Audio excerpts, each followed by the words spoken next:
le tai au ua mamalu ma ua maualunga. Wa ua toa i ulungalu le mafua. Mai lava i maunga maualulunga se ia o i maungaiti. I nao maia se i o tātou whaamanuina i ova. Le atua le tama, le atua le alo. Ma le atua le anganga pa ia. O le whaao o le perestene fo i lea. O le ngā luenga Samoa a sofitu i le lalo langi a toa. O na Aufaipese lea o le afionga le atua. E whai mauputomua.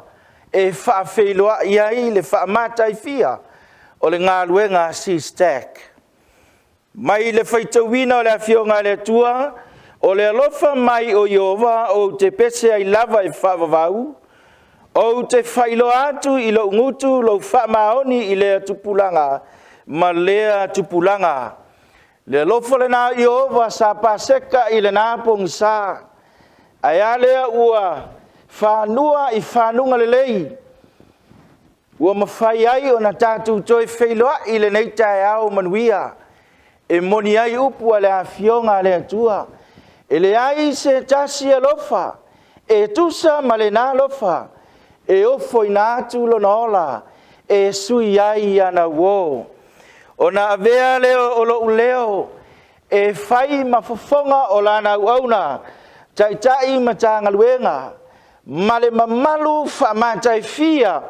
O le matanga luenga aiuta. E mātou te ofo alofa ma whata alofa tuai. I le ngā luenga SISDAC. I le lalolangi atoa. I le suafa manu malo Yesu Keriso o te whata alofa tuai. I lana auauna tai au au. Ia ala i moana, Pastor Willy Papu ma le tina o le ngā luenga ia tiana.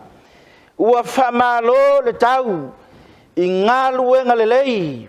Ai alea ua oa i nei masaa va o malie. Ona o le alofa ma le anga le lei o le atua. I lau tua lalo ua maua lunga i nei whaiva. O manusina e a le whiau ma le ngā luenga. Le ngata fo i lea o te whātalo whātu le mamalu. O sui al komiti. Le sunga. I le au tustusi i a papali i pasta i a feta maspau. Ai le ngata lea o le whaletua i a lasi. Vi ia le tua le nei tai au. Whamalo i au tute. Ia tu mau i a te ia le na vi inga. Le tua fo i lalo le Faafeiloaiga mawalunga. Le sunga i le te oa. Ia iu tualangi. Pasta ata tanawasa. Male tina le ainga ia ave. Whaaftai i le atua. I le whaiva ma le tiute. E ala i le ngā luenga whita ma le whaingata. Ia tu mau ia te ia le na vi inga. Ai a whaurulunga o matanga luenga i fia.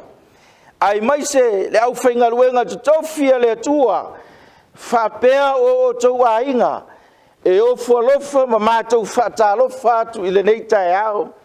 Mai lava i maunga te tele. Se ia pa ia maunga iti. O te whapea atu ai. Ta alofa lava. E le tua fo i lalo le Faafeiloaiga maualunga. I si o tātou atunu upele o Samoa. I ona tumutumo maunga i la o tau tāpua inga mamalu. E avea lo uleo e whai mafufonga tau molimoli. O le Faafeiloaiga le nei tae au. E mātou te ofo ma whata alofa tuai. O whea lava ta wha. O le kelope o lo e maua mai ai le nei Faafeiloaiga. Ia iai le anga le lei o le atua i lona au whiwa venga. So tātou mōli mau whatasi. E ala i le soifua mo lo mātou wola. I le langi ma le ola e whaavavau. Leo le awala mai ai le LESONA i le neita e au. O le sunga teita i mtanga luenga i a Leilua. Pasta Sisigafu'a mai le tātou mtanga luenga. SISDAC USA. O leo Lata ina le papa i le neita e au. Ia o ina lo soifua ai mese lo mātou wola. sunga i le teitai Talauega. Ia Pastor Enele Afereti o ia fo'ilea o le tātou supervisor i America nei mai i le tātou Talauega SISDAC Northwest. Inga tua ua umo na tapeneina ma o le alangina lea i le tātou Talauega SISDAC USA nei. Tau ina ia whamaria le tua nei e whavavau lava. Amen.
Le atulanga whaatai le Aufaipese sa tāpena Mashaun le viinga Faapitoa o le tua i le nei tai au. Whamai upo le nei viinga le Ekalesia sa mua tutotasi so sitafo le nei lalolangi. Po o Iai Ea Ni Fetu o lo pale. Ma ieri te tonunga ma wha moe o le aunga whaapae lea o tātou o le whanau o le tua po le kemisiano. Tātou te ola i le nei soifuanga a iai wha moe le nā aso mo le nā tae au e fio ma iai Yesu. Awina atu I tātou le whaamoemoenga I le ola I le tae ao le toitu. Ma whaapali na I tātou e le tātou ali whaolo Iesu Kiriso. Whamailo le upo le viinga na langine la Aufaipese le nei tae ao. Po Iai Ea Ni Fetu.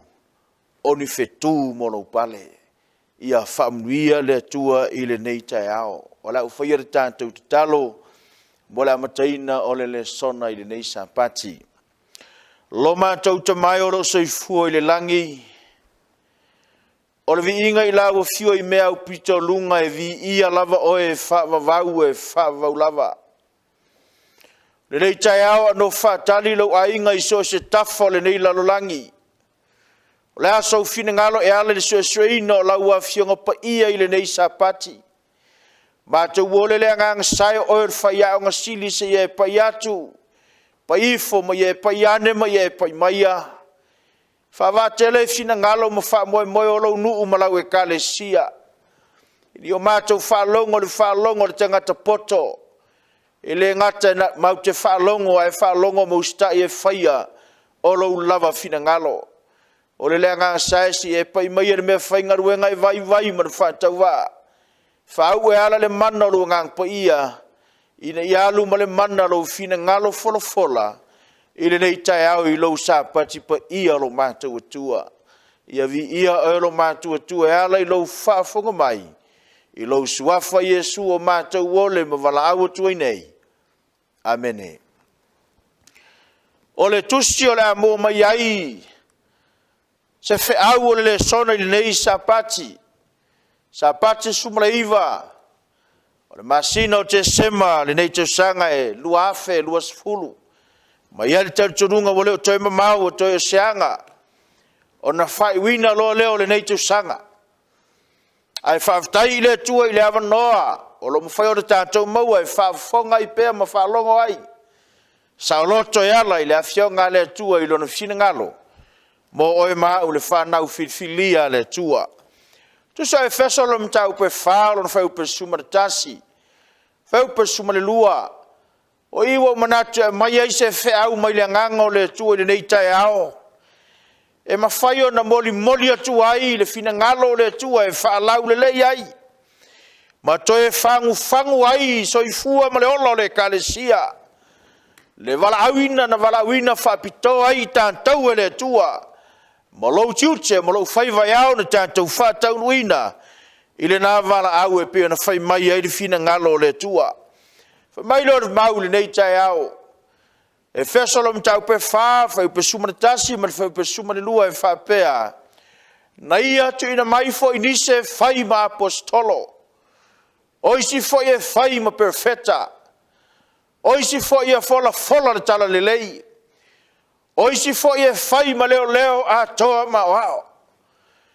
Ole, wheau ale tua, man wala au ale tua I lana Ekalesia. Ele fina ngalo le tua e tasi uma whaivo tangata. E fina ngalo le tua e tofu le tangata malona whaiva. Luar koe nito lam tau pe wha o lona whaiupu mua. Whai mai lau pala apostolo Paulo o le mele nei mātou te le wha vai ai. O I mātou wai ai le nei whaiva. O le whaiva ina ualo whangia I mātou e le tua.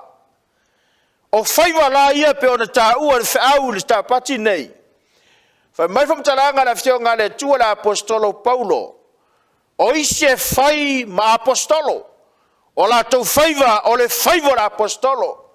E ngā lulu e ai e atina e ai le tala le leia le tua. O isi e whai ma perfeta. Au nisi fo ia la tau te fola le tala le lei. O isi fo ia whai ma leo a toa ma wao.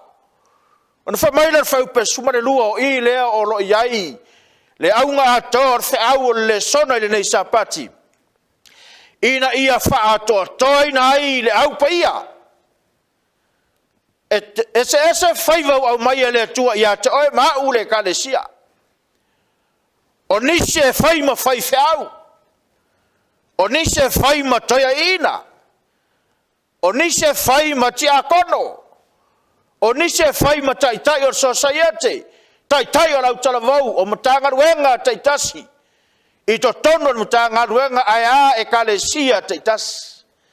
Ole manaonga le manawai le tua I faiva au mai le tua. Ia te oe mau le ekalesia le tua. Ola tātou ngaruenga fai. Tātou te mai e faa toa ina o faiva ale au paia. O aina au paia. O le au paia le atua o e lātou te faia le faiva au auna. O le ngaruenga au auna.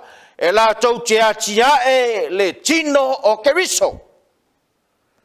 O le ale faiva au mai le atua ia te oe mau. O le purpose na laina avato le atua ia te oe mau le ekalesia le atua. E leo se faiva e te nofo ai. E leo se faiva e te tawhau ai. E leo se faiva na mai le atua e te taalo ai. Pe te whaatala le ai. Pe te whaapala pala ai. A o le faiva na mai le atua. Tātou te ngā lulu e ai na ia whaatotoina ai. O faiva ale au paia. O ai au paia. O lau paia leo wa vea ma au auna le tua. La tau te whaato toina matinae. O le tino o keriso. O na whaimailo le whaua le tua le sa pati nei o lau tua whaautuinai. SISDAC. O lau walawina. Ia whaia le whaiva au auna. Ia atiae le tino o keriso. O fea lava le meolo e maua ma iailo leo le ekalesia le tua le SISDAC iso se tafa laulangi. O lou walawina ma lou walawina. Na walawina ai o e maua le tua o le whaia leo le whaiva auauna. O le whaiva auauna e atiae le tino o keriso. Se taimi a tātou o i whamtalanga le tuspaia. O nei manino lea mai toi malamalama ma toi whamanatu ia te oe. O le tino keriso lea tau talai. Lea fionga lea tua ma le whiaua le sa patile nei. O lo tātou atina e le o lona tino. O le ata o le ekalesia a lea tua soifua. O le pautu ma le lango o le upumoni. Lea na whamaila upa Paulo lona tali whale nganga o Timoteo. Pe a whai au te tuai atu. Ia e loa lau a mio e tatau I le whale o le tua. Lea le whale o le tua. O le pautu ma le lango rupumoni. O le ekalesia lea le tua soifua. Wa whai ngoina na apostolo Paulo le tuso kolose. O le tino keriso. O lana ekalesia. O launga lua lai le tofiu au mai le tua ia toe mau. O le ale whaiva wa mai le tua ia toe. Whaiva whai pe le whaiva. A le whaiva nau mai le tua. Tātou te whaato toeina ai le ngaruenga nau paia. E la tau te whai ai o le whaiva au auna. E a tina ae le tino keriso. Po le ekalesia wha pele pele le tua soifua. O le upu le o le atia e sau le upu e leni o le akapetoi. O le akapetoi o le ringa o le alofa whaputu. Po le whaputunga alofa. Ina we alofa I le whaiva ma le tiute. Na mai e le tua ia te oe mau le ekalesia le tua. O na iaile ia te oe o le alofa nau. E whaongaina le whaiva. E te ngalu e ai ma e au nai. I le wala au wa wala winai oe mau e le tua. Nofo mai mafou le nei tai au. Toi te palau wa ai le amatanga le nei tau sanga pe ala u savalinga. Le nei tau sanga no tātou sava vali mai ai. E fia niso I tātou a e loto e la fua I whaiva na mai e le tua e la fua ia. E fia niso I tātou a e loto a le fianga lue te le fianga luea. A le fia le whai whiau. A le fia le tangata. Wa ele whaiva, wa ele whaia. O whaiva na au mai le tua te ngaruai. A le tāua na le whiau lau ta au mai le tua le sa pati nei. Le ekalesia le tua sa moa tuto tasi. O le walawina na walawina I oe mau le SISDAC. Whaia le whaiva au auna. O le ara whaiva au auna. Tātou teo mai e ati a e le tino keriso lana ekalesia. O lau ngalua le Ekalesia le tua. O lau whaia leo le whina ngalo le tua. E te atina e o mea umalama. So se mea ta o se mele lei. E whao popo e atina e ai le tala lei. Ma wha matango fi ai le tino kariso. O lana Ekalesia. E le ai se tula fono ma se pāpui pui o ni mele lei. Fa mai lo vaanga leo le atatala ina i tātou au sa pati nei. O mai a se tātou atiae. O le tino o keriso. Kolosalo mtau pumua mua lon whaupe lua suman wha. Fai mai wham talanga la apostolo Paulo. O te oli i mea o te tingai. O le me moni ma wha maoni le Ekalesia le tua. O le whaanga ina o e maa o le whaiwana au mai le tua e tate ngā lulue ai. E lo se me whaia ma se file mu.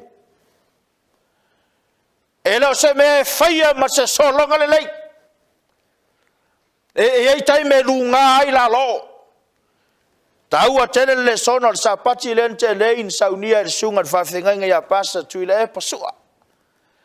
Na whamatala ai ti ngā o le apostolo Paulo na ui ai. Ai whai mai wham talanga le apostolo Paulo tuia na mea. O mea nao mai a te auma. Whai maruinga e lui ai lo walau au nei le tua. Ai whai mai laupa Paulo na upo pole. Ono le Ekalesia uma le tua. Wa mori tino mai le nganga o lo whatali mai no anga ma puapua ngā. Ai whai mai laupa Paulo o lo uolau tale nau iai. Sa ia i wha uma lo umamoe mare ori. Sa i wha uma le whaiva na umaya le tua ia tau. O lea la wha marum talanga na apostolo Paulo i le tai aole nei. O lo a tiae o le tino keriso. E te le alo i mea whainga tā o ngā ruanga. O awhita o a whainga tā o le wheau man ngā ruanga le tua. E whaalongo toa tangata o lai te pese mai malononi. Aisea.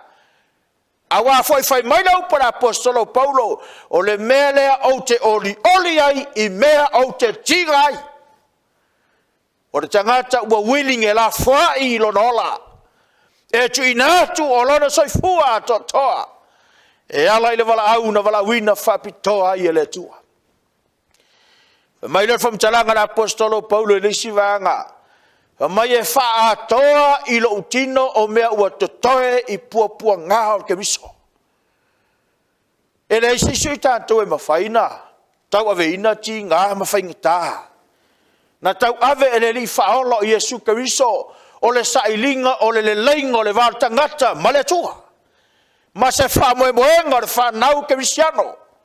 I le wha moenga i talato le tunga mau i le aso e thio ma Jesu. Pei tai whai marum talanga na apostolo Paulo. O no noanga whawhitauli o tinga wo o ia te au. O mea ua totoi puapuanga o lo ua tua po lo Keriso. O le mawhaanga na e lai o raunga lue o so se taimia. O te ui ai whawhitauli ma tinga ngaruenga. Whana apostolo. Ua tau soa mai ai o mea na totoi puapuanga o lo wali i whaolo i Jesu Keriso. Le Ekalesia le tua le tai aole nei. E le whape nase la ngona i ate oe mau le tangata au auna. O a whaingata o lani puapua ngā. Pe mamafa le avenga. I to tonu le whiau ma le Ekalesia. O lo enga lu e ai me au auna iai. Ie e whawhetai le tua aisea. Le ango le ata na u whasoma iai. O mea ua totoo puapua ngā Keriso. Te whaali ai o lo loto ma lo loto. I le wala au le tua. Tātou teo mai e whai o le whaiva o le ātiae. O le kol nā le atua na kol hai oi ma. Pio no whai atu tau ni ma whau whau nei tau sanga. Toi lua sa pati e toi tau sanga nei, tau sanga nei. E fia niso i tātou na tutou whatasi mrau whainga ruenga. Na tutou whatasi e lu ngāla lo. Matangia e whaina na tātou wholaunga. Aina e ngā lua. E inu i me tinga. E tanga lua mana dioli me tinga ai.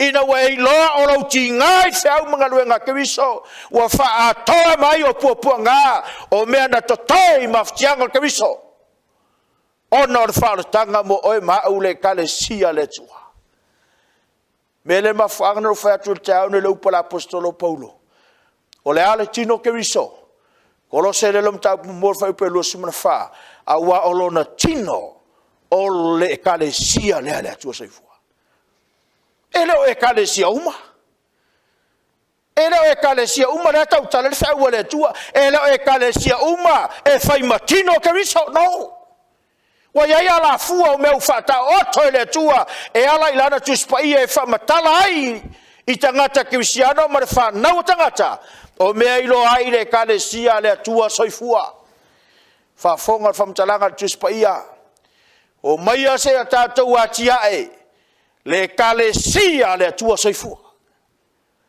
o launga lue i le tiute ma le whaiva pe ai foi se whaiva ai o le asau me whai le Ekalesia le tua o lau wha ato toa le nā o le whaiva au auna e atiae le tino keriso o le Ekalesia le tua soifua ba tai suma le olo no fa per suma varu olo ia fam talanga Yesu na fetala ia Yesu keriso ia Peteru fa mai upa Yesu ia Peteru o Peteru oi o te atiae o lau Ekalesia i lungo le nei papa le Ekalesia na le tamana e tal no to el tau nei o le Ekalesia ele i atiae i lunga o se apostolo po se profeta se Ekalesia a le Ekalesia na tina e mafausia le tua i lungo le papa mausali o le papa na o Yesu keriso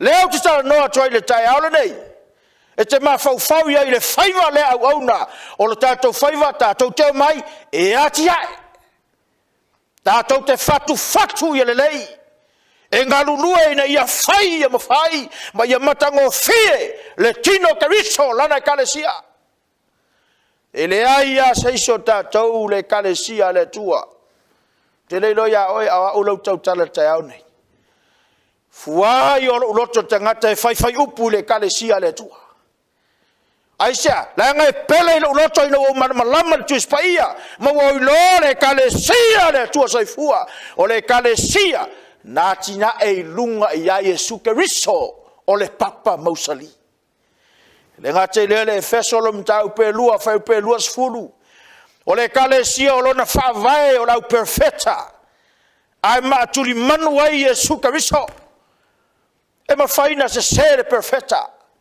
ai le mawhaina se se Yesu keriso o ia leo o le maatuli manu wa whaasao sao iai o whaavae o le ata leo lau apostolo po lau profeta ai maatuli manu ai Yesu keriso le Ekalesia na le tua la inga pele o le tua SISDAC ki lalo langi ato o fea lava lete maua mailo leo le nei taia o le mena luta noa toa le sapati nei o low favor na maia le tua ia to ema tātou te oifo e ati ia elo na tino leanga o lana Ekalesia le Ekalesia e tausia le upumoni le tua o le Ekalesia e usita i le me fai mai ai le tua e le fa mai talanga le tusio mataio fitu fai pelo sum na tasi ele sa wati malo langi la to uma fa mai leli ie e na ila to o e fai alon finangalo ya ko pombo mo sum na valo lon finangalo ina ia fa nau o ma o le pumoni fa nau ia Yesu keriso le pumoni fa nau e ala ila fiong pa ia le tua e ala le lo sta i me fa mai la fiong le tua Whanau e ala i le tula fono le tua, e se Sefulua'i le tua, e au fiai ma sa pato le tua, a whai e maua i le Ekalesia mea tonu. O le fina ngalo na le tua, mai o le Ekalesia foi na le tua. Mena le o le whawai vai e tanga lue. E le ma whai e tangata na suia lo uola ngalue, o a ua lau tau tala i tau nei. Aisia, langa o loa o la ungaruenga le fai i to tonu le Ekalesia le tua o la ufai alava le ilona tino. Langa o lona tino o le Ekalesia fa pele pele a le atua soifua.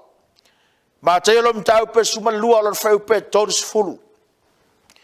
Whoever is not with me is against me. Faafeiloaiga ia te Ea wese, Talauega Iesu. O se le faaputu faatasi mau, e faata apeina. Mau fauli nei tae au. Po fea lava, to tonu o le farasa, po to tonu o lo maota, po lo lawa. Le te maua mai ele fea ua le tua le sapati nei le Ekalesia.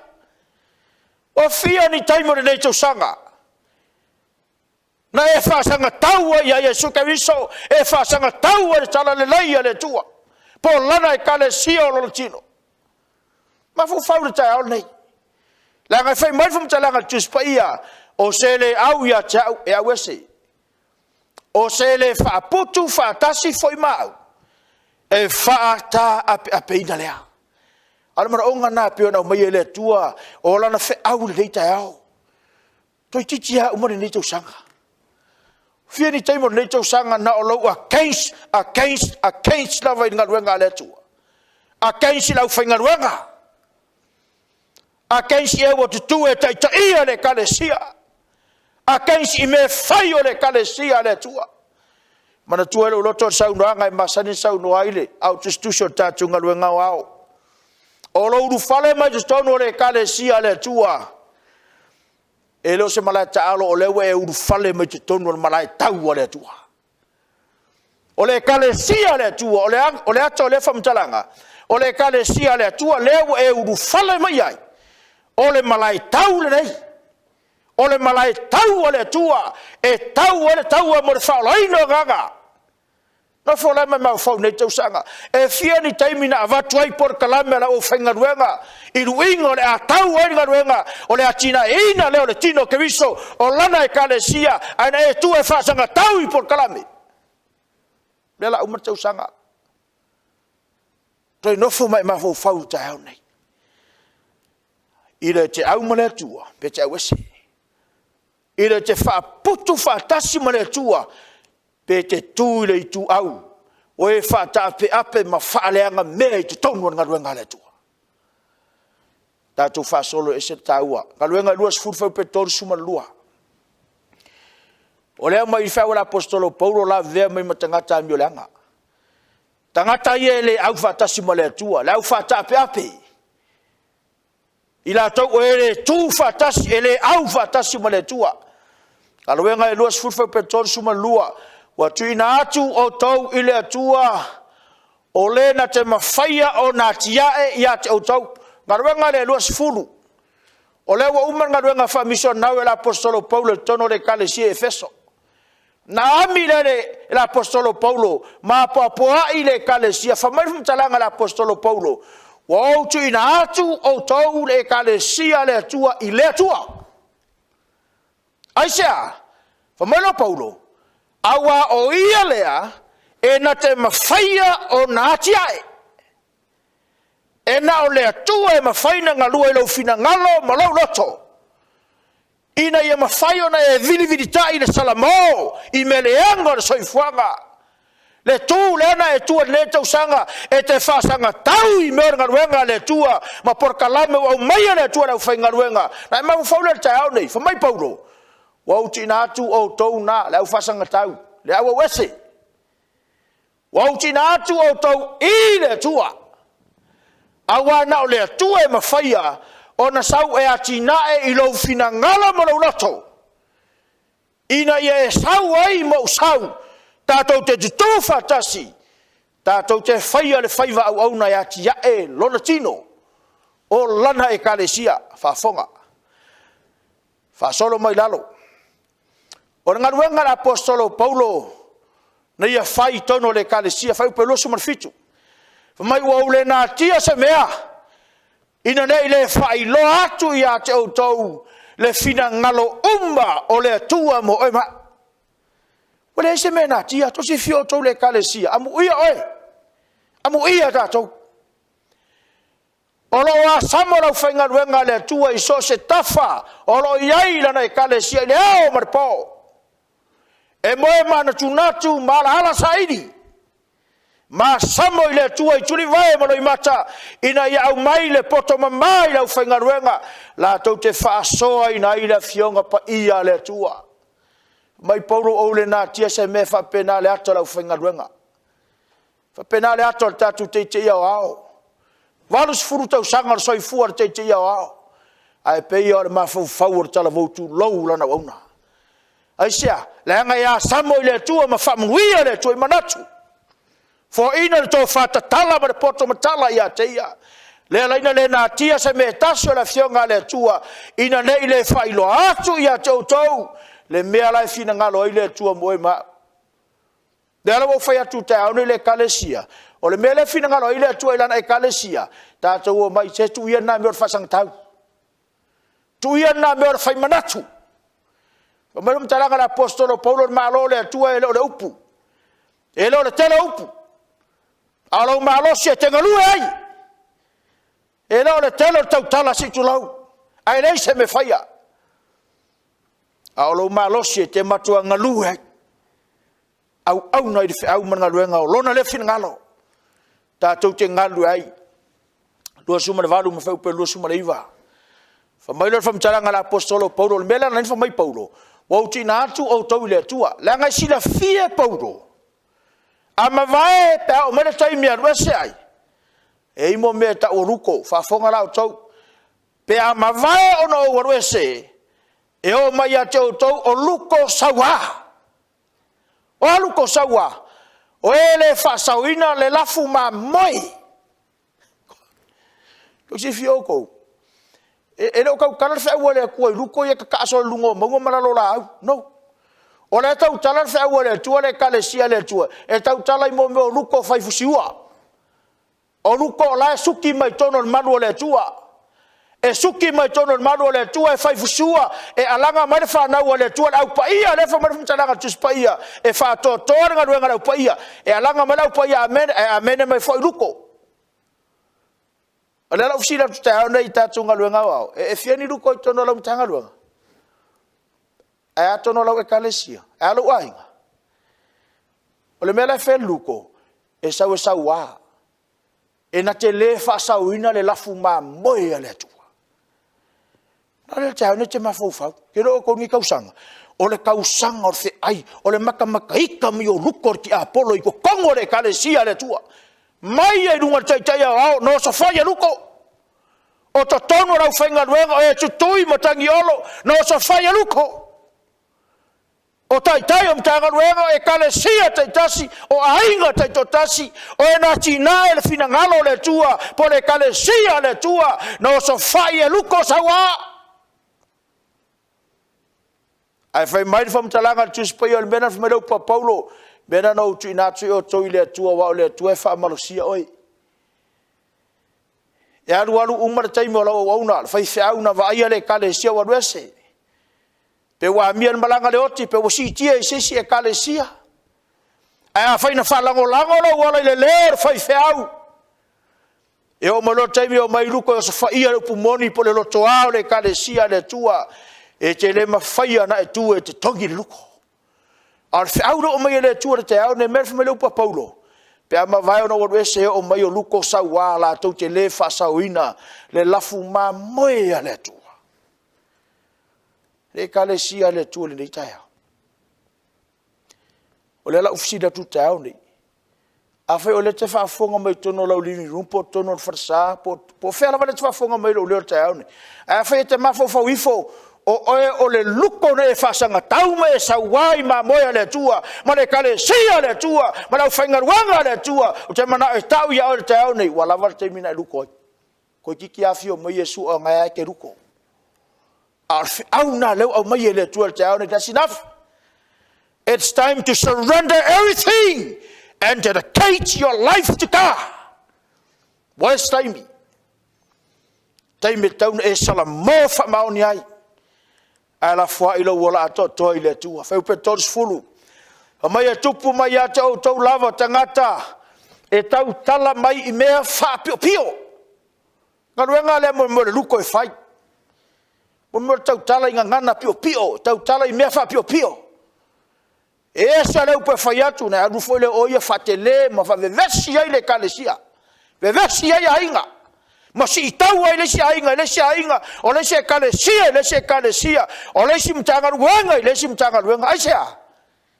Fa me leu participa ia. E le tupu mai fafo, ai tupu mai toni a teo tau o tangata o e tau tala mai mea faa pio. E fe toso e se ai le au soo, ia muli ia tei la tau. Le la tau tala tau nei, ma fau fe au le ave tatou. Te ofo mo ofo ia le leva ngai lo. E sa wale stangata le si ingi kia faa valea lau ma fau e valea kua ilanga mela e fai. A wale eva ngai loku. Ngai ke o faiva matiu ke maurulunga le Ekalesia, e sau fai mo for ko mi kia ao. E sa wale stangata faa valea lau ma fau e faa valea. Te mana ala tau ia ala tau ne, e mafua na valea ngō fia lau ma fau, ma fetoso ina ngō fia le fautanga, ma le tō whai a tō e mau, e te Leilua lau tuswhaia. Tau nei loa na fionga pa ia le tua. E le mawhai e se tangata na ave sea oi mai wala au ina i tātou e le tua. Nanga whamarau participa ia e le tupu mai fafo, e tupu mai a te o tau lava tangata o e la tau te, tau tala mai mea wha pio. E fe toso e se ai. Le au soo ia la tau muli ia te i la tau. O fisiri o hai la tau ia. Whafonga. Mo moe ko dito lam tau pes fulo lon whau pe lima. O le mau leu tau tala i vavenga na whaia le tua whamairum talanga tuspa ia. Israelu. Nau whaui o tau i lalo le ao. No fainu o tau le vai e punga mai le papa ala. O le nā fai papa o Yesu Kariso o lovinga e tau mai le whanau tangata ma tangata Krisiano. O le papa le na puna ele vai mainu a Israelu ma lalo le au. O le ata le o le iai o le atua i le Ekalesia po lo na nuu fidisilia Israelu i le tino mawai. Ai ai tātou le Israelu le nganga. O fia fa monu yanga le tu fa ali e ale la vete fa fiu. Fa mila fa mtalanga tuspa ia. No fa ali va venga, no faia. O va venga na va ai mato Israel tino panga. Na iai tu tono nu ole tu le fast food tu sanga. O tangata fa mila fa mtalanga tuspa ia. O e na fa ta tia solo la tu tino le vao. Na fa ta tia solo la tu tino le vao. Tai pe o tangata foi le wala se ma fau. Wale mawhaina i loa wa venga na whaia le tua, mausitai ai le mea fina ngara ai le tua, e o mai e whaile whaiva e a tiae. A tiae lona tino, o lana Ekalesia. O hai la ila tauia. O whaingo ina la ila tauia le vanga muamua. O whaingo whapea, o le vanga ale au taa vale solo. Pe ma whaifo ana u wharo ina lenga ngana e pio na masani ai tupulanga le teminei, o le nuua o taa vale solo. Kerua ku i fa se mai lo mau fau e ka vale iai. Sau i fa se lo mau fau e ka vale iai. Benga le fa mam kalanga masa nei tantou. O le maa e taa vale solo. E le ia se limu e pia ingan mako para e pia iai. Kere musa mea. O le ngu ula le tau tala tuspa ia o ai la tau ia. Luko sau ai le Ekalesia le tua. E fetoso ina le lafu maa moia le tua. E le fa sau ina le lafu. O le nuu. Po le vaanga ale au taa vale solo.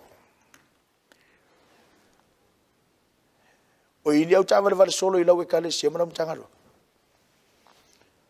Ka voi ngale ala ku i wale lei mai i ia wa faifoi. Ia ufalehanga kua i ho. Ka vale solo. E ka vale le mea maua le mea. E peislo i ngana o whaolakanga le Ekalesia le kua o le mea maua mai se mea kausi ai lau aiga. O ngai pipi foi le iai. A uma foi ngā o le mea koe maua se mea e ka vale iai. E fio me Yesu o le ake ka vale solo i kongo le Ekalesia. A whai o leke whai le mea ka vale solo. Lava. Wakaunga lava ngā mea. Whawhenga ki ngā ki ngō riso pēr whai ka kou ka vale solo. A ma mawha mairu ingo ngā ruenga, e we ka vale aku ingo sira. A mamafa mai foru inga New Zealand e we ka vale me Australia e fainga kanga ka vale me Amerika langa me mau ai pe ka vale ai ale ka vale New Zealand ka vale Amerika oi Australia ka vale ko kanga luenga fia e ke ka vale solo e fia mai Yesu pa wala me la fai ngar ka vale unga po fafo e de ko mo se ngoi kongo le Ekalesia le ole oi la ko ia ole ngule ole va hanga au ka vale solo longa lua you call them tau mo fe fa wa wa ne fa le longa o istangata e fa le matau ila tou liua ila tou le lofa tu no o le tua ile fa mataitu o tangata le tau tale fa o le tua ile mene o tangata fa le longa po tangata faafolinga e afuana faafolinga e afuana faaleilonga tangata ia le ngai le se mele o le matau ko si fi oko ngavala Aufaipito e ma le tua ia Faafeiloaiga e o fatasi man mele o lo matau o lo wava lea ava man mi ngao i lumbo lo tua Ekalesia la le tua te aone o ila tauia lona lua o le vaanga ale au faafolinga. O le nuu o faafolinga. Si taimi ualia ni mai, si taimi foi ua mau. A fia faisa mea ua vai atu wa saura atoa solo mai maunga. E ale fia faisa mea ua vai foi wa mau wa tu ma mau atu. O le nuu la na faafolinga, lefa marife au le tua le te aole nei. A mavaena o rese, o no maile o luko sauai le fa sauina lafu, o ai luko la tautala le fea le tua. Tautala ile nuu o ila tau, o e ta vale solo, to e tautala ile nuu po le vaanga ale au faafolinga. Tangata faafolinga, tangata e leilonga. Tangata e leilonga sana me fai. E afuana leilonga sana me fai.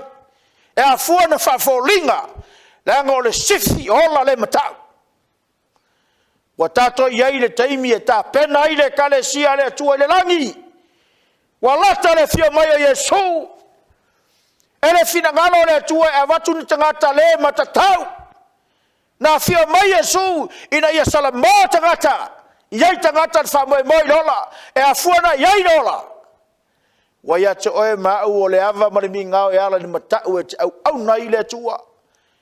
Te le whaia au e te whaia faafolinga se mea. Ue te ngalue ona rwhai au. Tele ma tele tangata e fia teime sau noa ila au whai ngaluenga au e te ngalue rwhai au.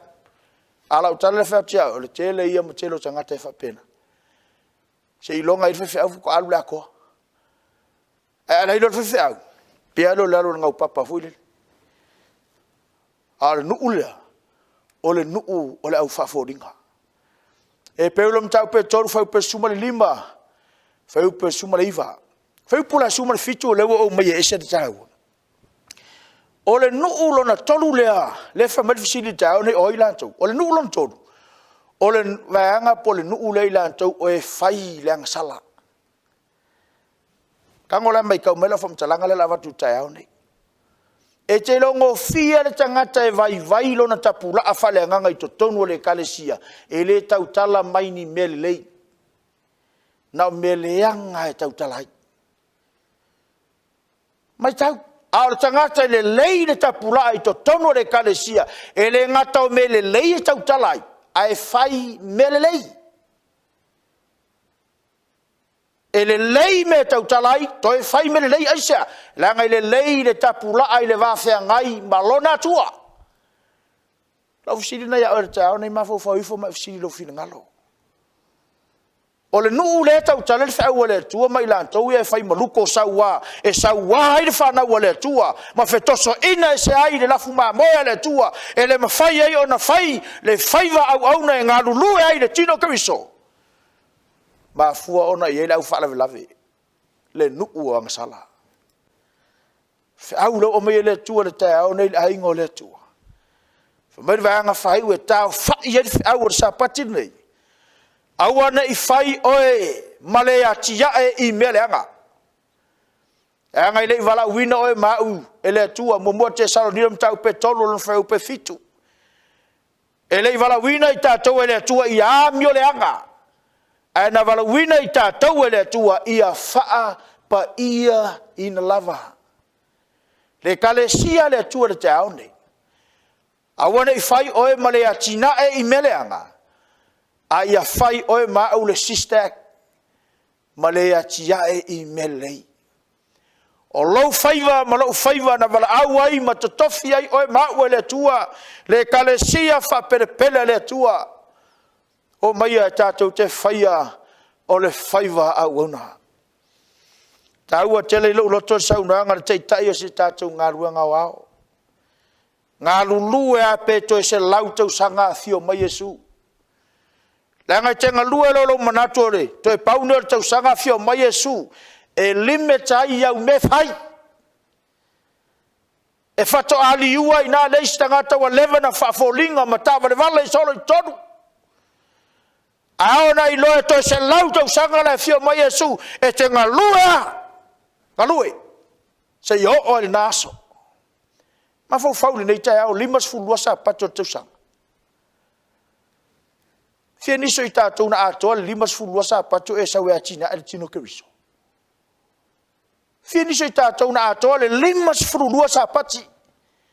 E tele I misi to tono o tāpua inga I le Ekalesia le tua yon man malu. Ai ame faya le Ekalesia. Anam tanga luenga. No fo mai mau fau tau nei. Siri yeilo mafu fau. E matou por kalambe masani matou tanga luenga. Te sanga lua nei talu naru.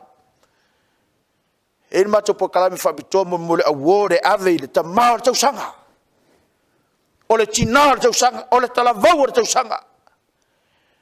O le tangata na outstanding langa tula'i mai malana service. O lana au nei to tono re Ekalesia e los tangata e famisa. E los tangata e misi SAUNIGA ma por kalame le Ekalesia. Por tanga ruenga e fai, o le tangata e famaoni o le tiute. Whangana lena i mato award Faapitoa nai fai ungo tau sanga. Tamar tau sanga, tinar tau sanga, talavau tau sanga. O taimi uma e vai ele na award pipi tono lo fale e fa manatu e toi la unga vai ateia, vai la wa meo. Ai no faiva. Awara ingata tau sanga nei e faiva ya tiae. Alualu ai pe po le umi malaso e fio mai Yesu. E te faia ma o faia le faiva na o mai le tua. Tātou teo mai e whaile whaiva e atiae. E atiae le tino keriso. O le Ekalesia lea le atua soifua. SISDAC. O lou valawina. Na valawina o e maua le atua tātou teo mai e whai o le whaiva au auna. O le ale whaiva au auna. Tātou teo mai e atiae. E atiae o lona tino. Leanga o lona tino o le Ekalesia lea. A le atua soifua. O le Ekalesia le atua soifua o lona tino. Lea leiona tātou le whawai mo au le whawai. Tātou te whaia le whaiva. Wa au mai le atua. E a tina e ai lana Ekalesia se yo o le na aso mo le na taeao. E a fio mai a Yesu. Amene. Lo mātou ta mahe o le langi. O man ngaluenga tengata e ala le whaso la wafionga. O le ngang saesi e pa iatu, pa ifo, pa iane la wafio I fina ngalo maloto. O la Ekalesia a inga te itasi mai lantou o eolo maua mai por kalame o SAUNIGA. O le sapatya la Ekalesia o ao. Mātou o le ngang saesi e momoli atu se fina ngalo ma se feau. Faapitoa o la tau loto ma fina ngalo mai mātou uma tai totasi. O lau wala au nei wala au ai lau Ekalesia. Mātou teo mai e whai o le whaiva e ati e ai lau ngā luenga. Mātou te le lopo le ale umi le tua le nei awanoa mātou te maua. Ale awanoa mātou maua le tua mātou te le whatara le ma whapala pala ai. Aia mātou whangaina le awanoa e au maia. Le ase toi malosi o le ase taimi o te toe. Ia mātou whai au whaiva au ona. E ati na e lau Ekalesia e le ngato le tino. Au le nganga. Ina ia saunia I mātou mane o mātou whanau le nā tai au. Ba ngalo se upu wasala le nei tai au. Ba walunga lovi inga Yesu e leau noa e whaavavau. E whaavavau lava. Amen.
Mua ona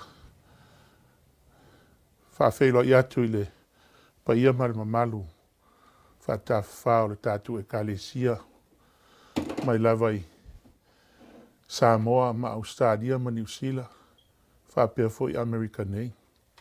Faafetai le alofo o le atua o loo maualuga pea lona agalelei o lona alofa ua ia mafai ai ona taʻitaʻina mai lo outou soifua ma lo tatou ola. E moni ai upo le fionga le atua le perfeto Isaia e 5:1 faapea e leʻi faapuʻupuʻuina lava le aʻao Iova ina ia lē mafaola. E le tutuli foʻi ona taliga ina ia lē faafofoga mai ai. Le aʻao lenā o le atua sa taʻitaʻi mai ai lo tou soifua ma lou nei ola mai le amataina o lenei tausaga e ui lava ina afea I lenei faamaʻi o loo tatou iai. A o le aʻao lenā o le atua faamafola. E ui lava ina afea nisi o le toʻatele o le tatou Ekalesia I lenei faamaʻi. Peitaʻi e leʻi puʻupuʻu ai le aʻao taʻitaʻi o le atua laga o le aʻao faamafola. O le aʻao faivavega o le atua. Ua toe oseana ona faauʻumaina lo lea o lenei tausaga 2.2 o loo tatou iai. Ae e leʻi faapuʻupuʻuina le aʻao Iova I lou soifua ma lou tatou ola. Ave ia le aʻao manu mālō lo tatou whaolo Iesu Keriso o te whaapea tu ai.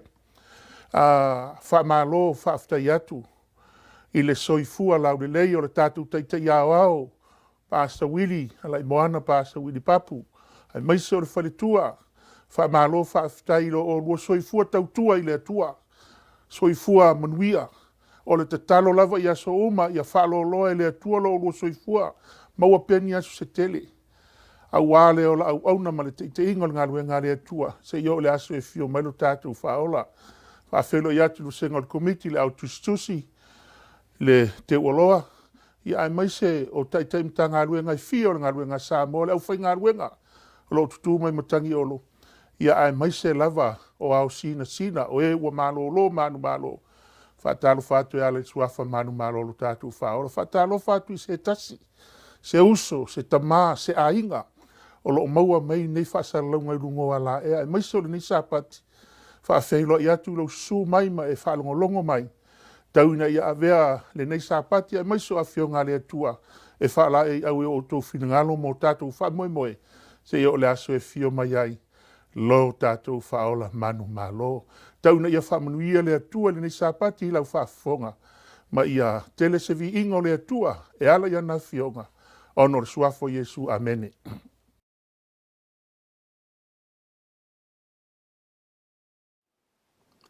O le lalolangi ma mea ua tumu ai o Iova ia. Le afuanga le ua tumu tāmanga I le atua o Sefulua'i ma Taulaga. Awa le manuia o le tangata soifua. Wala watu ma le whaaloalo lo senga I ti akono e tula'i mai. Awa le tau aoina o Sefulua'i ma Taulaga.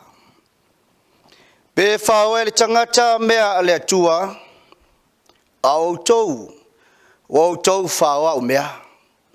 Au tau whai mai, ia e au mea o mātou whaoa. Wau tau whaoa mea Sefulua'i ai au tau mea, a toa ma Taulaga. Wa matua whaafanoina au tau, o le nuu umalava, a wau tau whaoa o mea.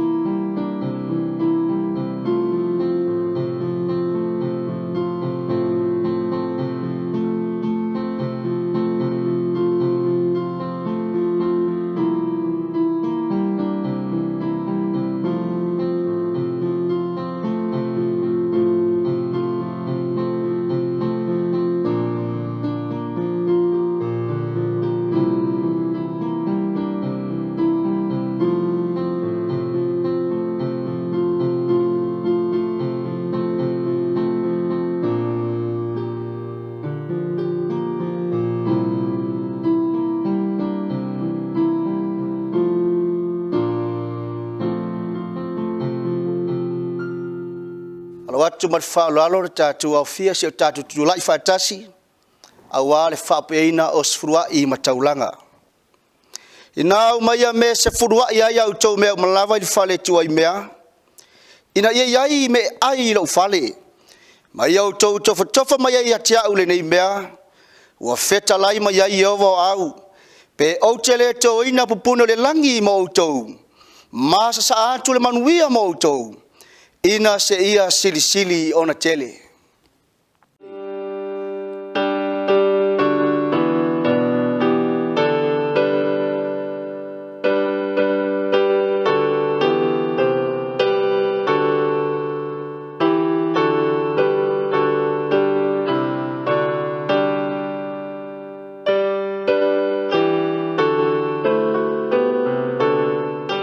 Ole au whaia re talo, au wā le whapeina o Sefulua'i ma Taulaga.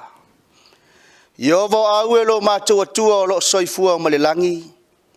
Mātou te whaftai lau o fio le mālosi na e ina ia te ilatou ma i mātou uma. Nā fwoi na mātou ngā lulue mo ua mātou maua loloa. Le nei ua mātou mai e toi whaafoi lau o fio ina ia whaatau nu o au folfolanga mau whaatonunga. Awana e whetalai e au na mātou tofo i lau o fio. Ona e Toeaina o le pupuna le langi ma e sa mai o manuia. Ina ia whaapena ona sili ona tele. Mātou wala au le lau o fio tamai se e lofa ma e whaamanuia i lo nu. Whaapaia i Sefulua'i ma Taulaga. Ia o ngā Sefulua'i ma Taulaga wale atina ina o le tūre tino lau ngaluenga. Sili ona SAUNIGA ma tāpena ai ma lawe ina nianganga. A wale whaamoemoenga le langi ma le ola e whaavavau. Ia vi ia lau a fio e leo noa e whaavavau e whaavaulawa. O no lo suafa Yesu o mātou o le mwhaamua lalo tuai nei. Amen. A ole a whea ngai lo i tātou ma le nei tūla ma le Pese Faapitoa le tātou launga ua SAUNIGA le Aufaipese.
o le au SAUNIGA le tātou te talo.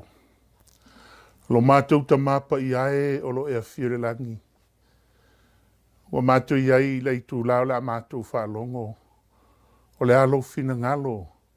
Wa e SAUNIGA mo i mātou malau Ekalesia. Malau whanau le nei sapati. E a o ao i nai i mātou. Ma whaatonu i nai i mātou. Ma whaailoa ia i mātou. Le tāua o lo fina ngalo e ao. O na mātou sāwa vari ai ma muri ai. Mātou wole lea ngā saia fio mai. A fio ifo ia ai o wha moe ma fina ngalo taito tasi o na Ekalesia. O e o whalongo longo mai. Ile nei tuaso o lo sapati. Ia wha malama e lau a fio. Pa i mai i lau au na e wha tau waa ma le vai. Wha manui e le lātou wha fonga anga i le nei tae au le atua. I lo suafa o mātou o le mwala au atua. Amen. O le amaua le autu o le tātou la aunga i le tae au le nei po le sapati le nei. I le tusi o kenese o lon tāu po e sifuma le iwa.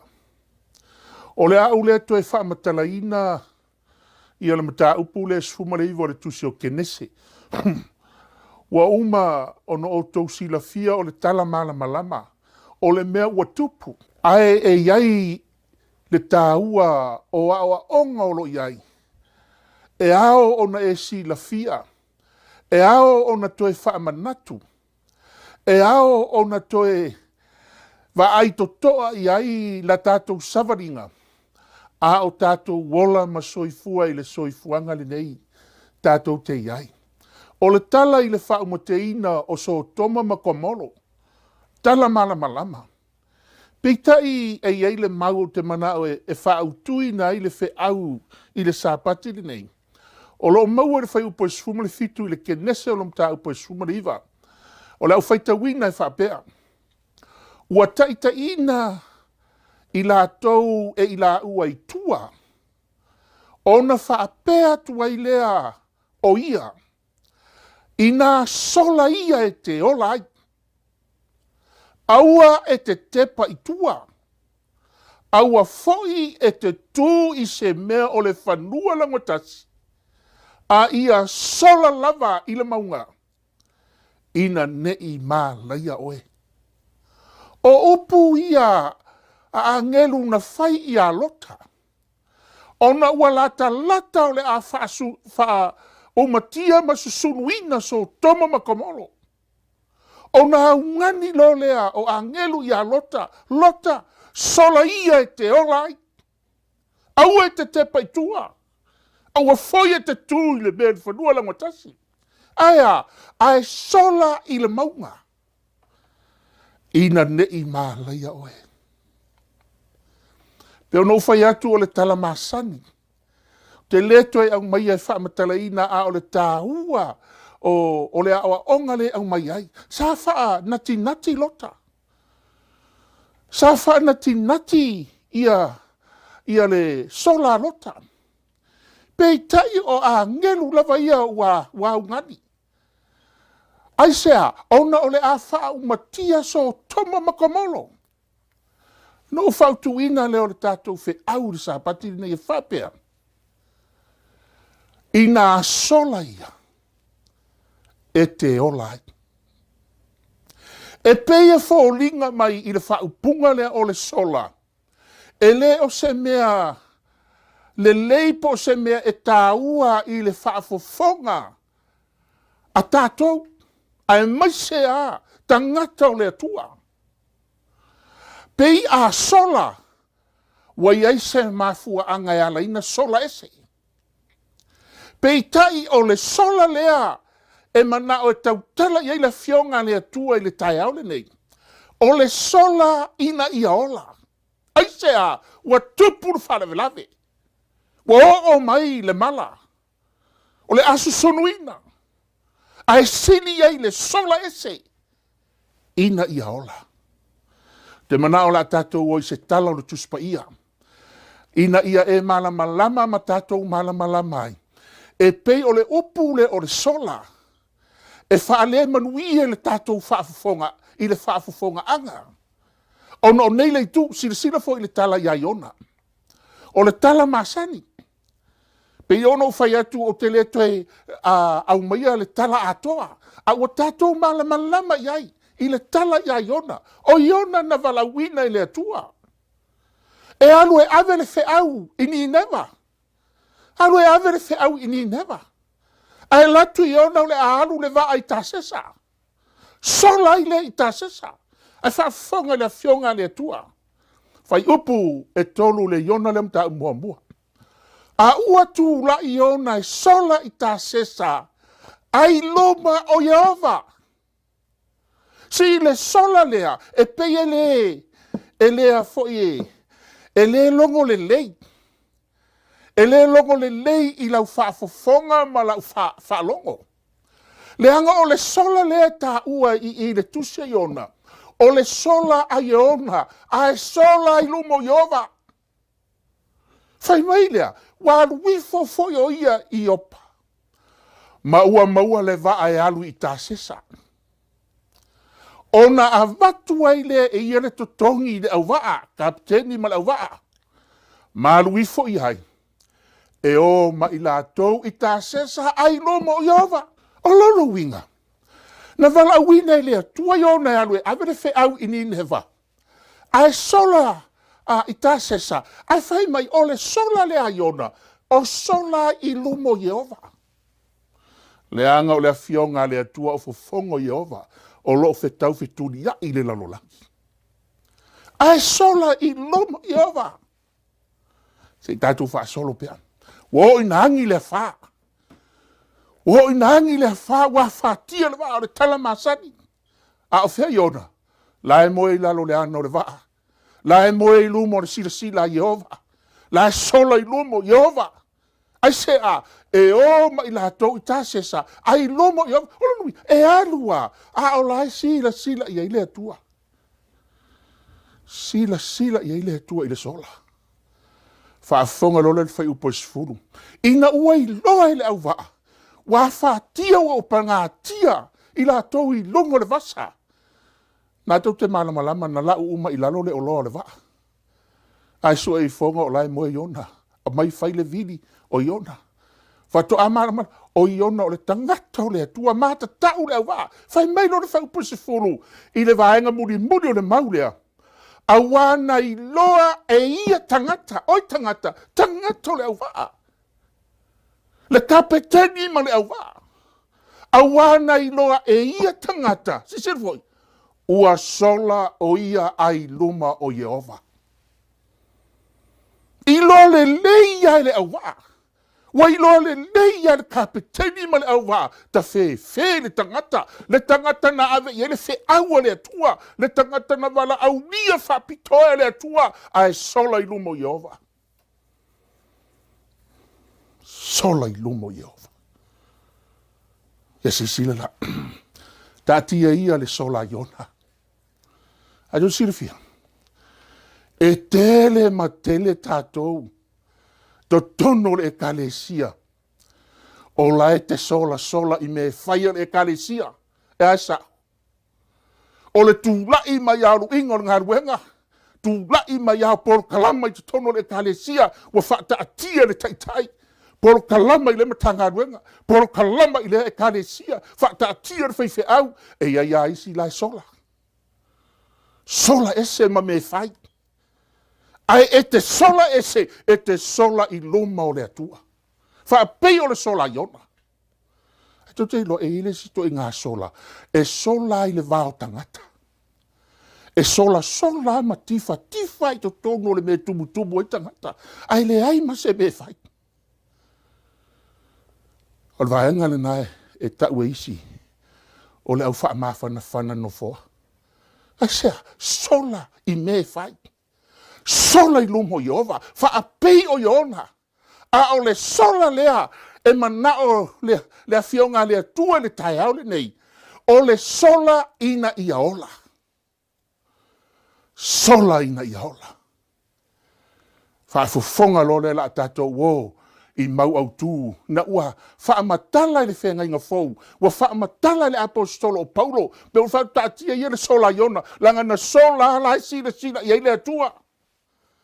E whape na tātou awhai e te sola i le upumoni le atua ma e sola ese ma le sapati o le atua ma e sola ese ma me fai tono ngaruenga le atua ia e lore lei o lai te sola i luma o le sila le atua lai te sola i sila fanga le atua ona au mai loa lea e petelu wa au mai le apo solo petelu ia le mena tupu ia so tomo makomolo fa fonga lo le lo petelu e lufo peono o a ai o so toma makomolo wana tau iatu iai i le olo palaina ai se a olo palaina ina ua le lefu ua tuu mawhailonga i e whaale matau i aso amuri o lo winga o le mena tupu i aso toma makomolo wa au mai le mena tupu e whai mawhailonga i taimi nei wa tātou wola mai ai si sila foi auto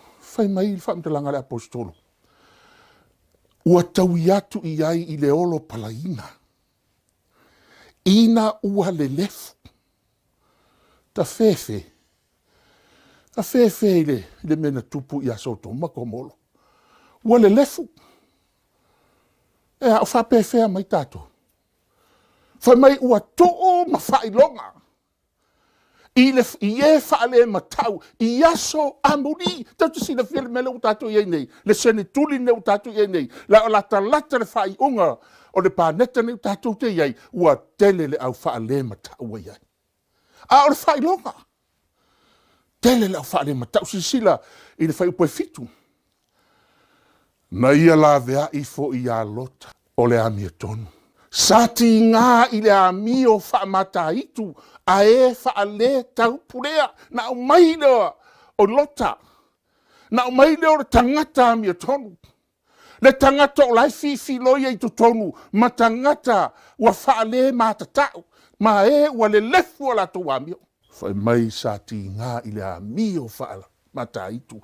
a e whaale matatau tele le au whaale matatau ia wai nei whafonga le whaupe vadu. A wā o lea tangata mi o tonu lota.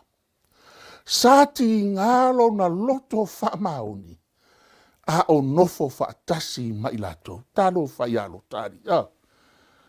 Ta fefe to o tele ni lota i tu tono tatu Ekalesia. A whai mai o le tangata na ti ngālo na loto whamaoni. Le tangata whamaoni. Te si whira. E whapena le telo o na isi tangata i tono le upomoni le atua. Tangata whamaoni. A whai mai se tangata le whamaoni se mea. Tau wa lea i ngā ruenga le atua. E ti ngālo na loto. Langa o io le tangata whamaoni. Whapena lota. I lona wa ai atu ma whaalongo atu i le aso ma le aso. I ala to wa mio whaale tau pulea. Le upua le whaale tau pulea le tau ave. Langa wa tele le au whaale tau pulea.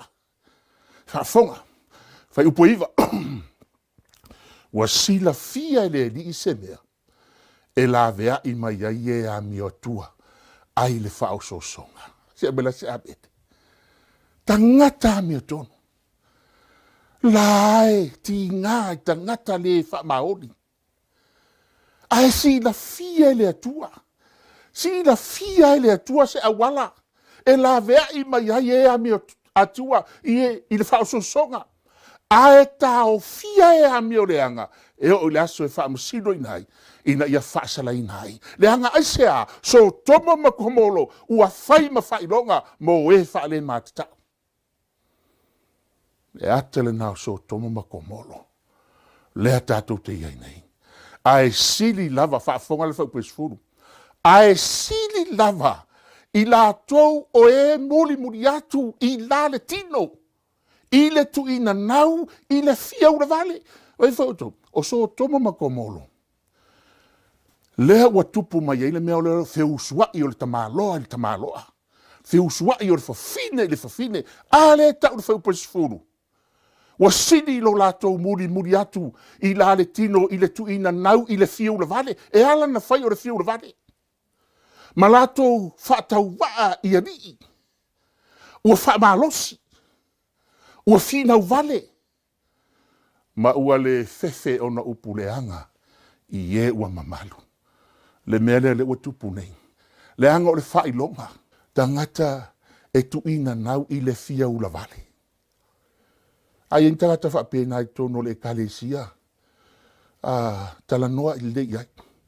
Pai e aua le fia ula vale. Langa o laiso i fua le atua e ona ngā ruenga. Ma lato tau whaatau waa i a lii. Wa ai maua lalo i tangata e iai tofi maua lulunga o le Ekalesia. Tau whaatau waa i a lii. Ai whai mai, ua wha malosi. Ua finau vale. Finau o le vale.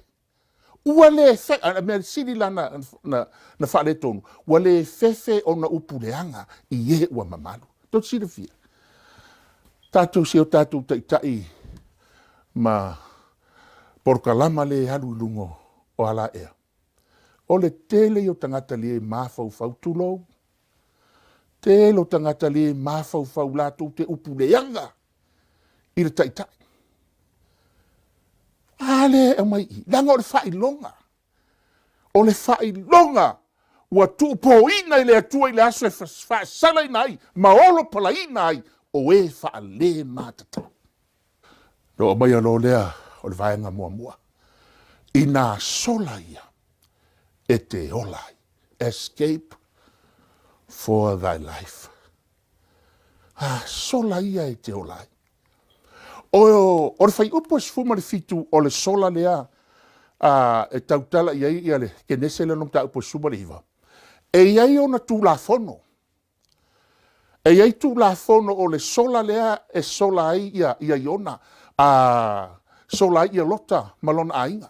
Le na whaatonu e angelu. E iai tū la fono o le sola. Mua mua. Whai mai. A e sola aua e te tepa i tua. Do not look back. Aua e te tepa i tua. A e sola aua lava i tepa i tua. Lua. Aua e te tū i se meo le whanua la watasi. Tu la fono na e te maua le whaupasuma le fitu. Le wha matala i le fionga le tua. A la tato wola le whaanga mua mua. Aua e te tepa i tua. I nā sola ia e te olai. Ai aua e te tepa i tua. Wai? Ai sea. Whaafonga le fionga le tua. Whai upo e lusu mo le ono. Ua sola sola. Ua tepa i tua lana vā. Sa muri muri atu ia te ia. Ona liu lea o ia. Matupua masima. Whatoa o mana whai ei. Le angelu ia lota. A o whaalongo le avā. Aru tauso sola. Aua nei tepa i tua. Wai foi lai ai. Ina ua tepa i tua. Ua sori le tu la fono. La le tu la fono. Aua nei tepa i tua. A ia sola ina ia hola. Ia vai lai. Tepa lo i tua. Liu tupua masima. O le alo na o onga mo tatou. Se sifia. Wa tatou iei le upumoni e le atua. E le ei sesi upumoni. Paulo le upumoni e whaola i nai tatou. Wana au e sua te olai.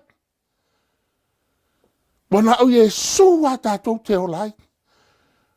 Le afionga le atua le upumoni. Ane sufitu.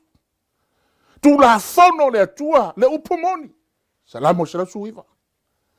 Paulo le upumoni e whaola i nai tatou. Ai a whai e te alu i luma. Ai te toe tepa i tua. Ta alofa. Le ava lota na liu tupua masima. Ai eise mea e una e tupua ai. Na tātou tupua ai. Hau le tāua lea. Sisila la tātou whasolo.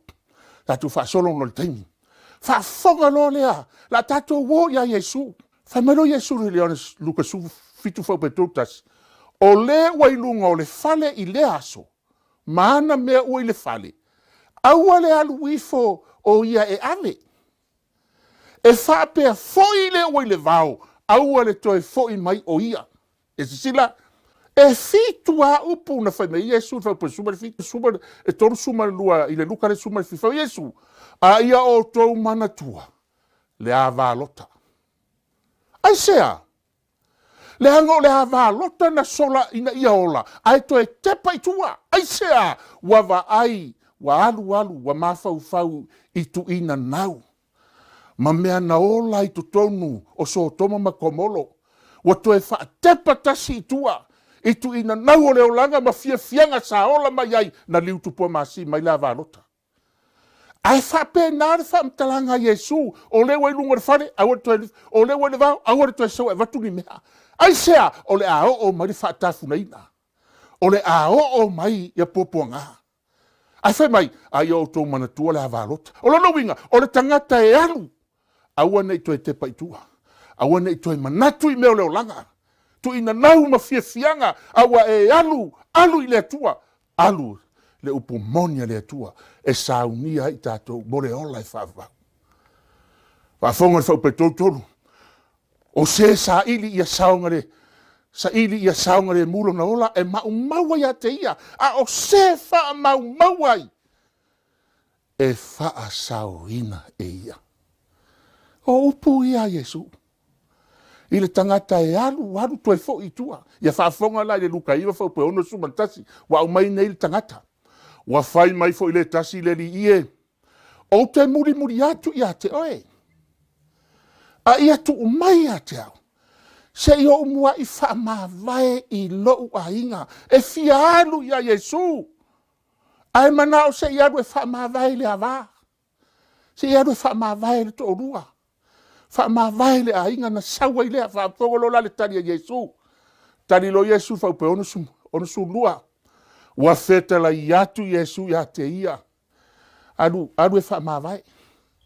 O le tangolo na lima i le suoto sina ma tepa i tua. E le tatau ia i le malo le atua. A pe ama statu abit. E le tatau ia le malo le atua. O lono winga ia Yesu. O le tangata ua i loa le mea moni. Le upu moni le atua. Yesu e whaola in hai. Awane iei se mea toi whaalava hai. Wa lava na iei se mea. E mawhai e ona toe e se ai le upu moni wa ia te oe. E whaola in hai oe. Whame Yesu o se takolo na lima i le suato sina ma tepa i tua. E le tatau ia i le malo le tua. O Yesu le na. Ala ua mai ala le tala e toe wha malama lamai. Le tala ia petelu. E ha petelu tot sire fia ina ua. Una Yesu ia lona au soe o le vaa. Lona au soe o le vaa. Ai aunga Yesu le moto tangata. Wa o le vaa. Wa whatia le vaa. Wa po. Wa whatia le vaa i matangi. Nganu. Ai vai mai wa savali atu Yesu. Savali atu Yesu lungo le vai. Fe no leo le au so. Le impeten. Fai mai ole aitu. Ole aitu. Ai fa longo mai wa feta la ia Yesu. Ona tali mai lo peten. Fa fogono. Fai upula e lusu malvado te fai tau ni tau puna suman fa. Fai upula e lusu malvado. Na wa fa longo mai lo peten ole leo Yesu. Fai mai lo peten. Tali mai lo peten ya te o fa pe mai. Leli ie. A fai o oe. I mātaua mai ia upu ia. Leli ie, a fai o oe. O rea no winga a fai o oe. A fai le na fe ei ina ua wha, na ua savari Yesu, a fai mai o le itu. Fai mai lo pete, a fai o oe o no winga. A fai o oe o le itu, po oe o Yesu. Feta lai mai a tea. E vai i le mea tupu. Momo tangata maa salo. Ea. Lena fatu a uma fa mai Yesu. O se tangolo no lima so to sina ma tepa i tuele anga. A fa me Peteru, le li a faila o oe o Yesu po o oe o le itu. Feta lai mai. Ai sea, mai foto. E ma fai fo e satani na savari lungo le vai. Ai le o satani, e le o Yesu le faola. O le arlo le tua. Feta lai mai ia te au. O te aruatu i lunga o le vai. Se vai le mea wai ai. Na masalo nei. Na fefefe nei. Ina ua wha, ina ua matangi le vaa. Ua wha tia le vaa i lungo le vai. Ai sau Yesu, fai mai o le aitu. Toi fai mai e masalo sol. A fai la o oe, feta lai mai. Fai mai lo mai Yesu, wha afonga. O lusu mleiva. Feta le atu leo ia. Ina sauia. Sau. O na luifo ai leo pete lu nai le vaa. ua savali i lungo le vai, e alu ia Yesu. Se vai, mai lobe Yesu sau la, i nā sauia, alu wifo ai leo ia masavali, whaafonga lola, ua va ai ia i le matangi, ua te tele. Se vai fo, ua whaile va venga, ua savali, ua savali, va ai atu i matangi ua te tele. Ona fefe ilea, ona afua ilea ona ngoto, ua alanga ua fape mai leli ie, faaola mai ata. Ala na fape, langa na fefe ai le amatanga, i lungo le vai. Na oso fai ai ngalu, na oso fai ai matangi, fefe loa, aruatu Yesu e fame o le itu. Se yo ina tese petelu po Yesu po le itu ai savari lungo le vai. Vai atu wa faile va venga ya teia. Savari loa, vai atu wa te tele mai matangi fefe lo lea. Ngoto ai lea. Ia vai la e ngoto ai alanga. Ai fai ile fa petadia. Fai mai he cry. Ola no winga watangi. Na tangi ai na wa vai atu, na tangi ai la matanga ina wa sau Yesu, fai mai o le itu. Tangi le fefe toi palai. A wa vai atu lo matangi te tele, fefe, tangi loa. Ai sea, e masaro salo, po Yesu mo i pele ai. Vai foi oto. E fa penare so i fuanga ma le taimi nei tatou te au nai le atua. Tele taimi o ngā ruenga le atua. O soe, ma le Ekalesia ma hinga o le atua. Tele taimi tātou te masaro salo ai. Tātou te masaro salo ai le upomoni le atua. Tātou te masaro salo ai le ao le atua. Tātou te masaro salo ai i le whaolatanga le atua. Pe a o i na angi mai matangi o le soifuanga. Ai matangi o le soifuanga me satani. E te fefe ai, e wha fefe ai oi. Ma e toi lalo ai, ma tātou ngoto ai. I mea o leo langa le nei. Ai whawhetai o loo ia Yesu. Whawhetai o loo ia le upomoni le atua. E mawhai o na whaahola i nei tātou. O na a apa tua i lea Yesu o lo na a ao. Wa tango atu i ati o whape atu o e nale whaatua tua i titi. Se ale mea, wa e masalo salo vale ai. Vai foi la le ufa matala le i la lo vaenga muri. Se ale mea wa e masalo salo vale ai. Ai sea, leanga na masalo salo po Yesu po le itu. Ngoto lo ilalo. Fai mai lo ma Yesu. O oe na le fatua tua i titi. Se ale mea wa e masalo salo vale ai. Le aingo le atua. A fai o ia tātou, ma oe le mele o le masaro salo vale. E le o se masaro salo le lei. O le masaro salo ale vale. Va ese. Ai sea. Na o Yesu e whaola i nai tātou. Au mai lo lapta inga. Ma le whamalosi, whafonga lo le tuso isaia. Au e te fefe. Au wa o te ia te oe. Au a le whetepa te pai. Au wa o a o lo watua. O te whamalosi oe. E moni o te whesoasoani ia te oe. E moni o te tau fia oe. I lo lima taumatau. E iai le amia tonu. Le a ao le atua. Le a ao whamafola le atua. Le isaia lima sumaliva. Le a ao e le whapupuina. Le a ao le atua. Na tai mai ai lo tātou. Lo o tau soifua ma lo tātou wola. Le fai mai ai. Le lapita inga ma le whamalosi. Au le fefe. Ea, e iai le atua, le upumoni le atua. SAUNIGA i tātou. Aua le te whetepa te pāi. So ia te whetepa te pāi. Ha e alu le atua, matua alu le atua. So ia te whetepa te pāi. La soi fua lo atua. E whamalosi a te oe. E whesosoni me te vai ai. E whesosoni me te mativa ai. E tā ofi oe le lima taumata. E iai le amea tonu. Le au soe, O te le manatu o maua o le me tasi o te whaia, o te whangalo ngalo I me o tuanai, o te mo mai puno wai, I meo le lumalai. Mo le mauna le apostolo, whangalo ngalo ia, la au mana ni tau sanga, whangalo ngalo ia, meo o tuanai. Ai tātou tā mo mai puno wai, I meo le lumanai, le langi ma le ola e whaavavaua SAUNIGA le atua o te tau siatu le whailonga ia maua I le taui na vala winga ia umailunga.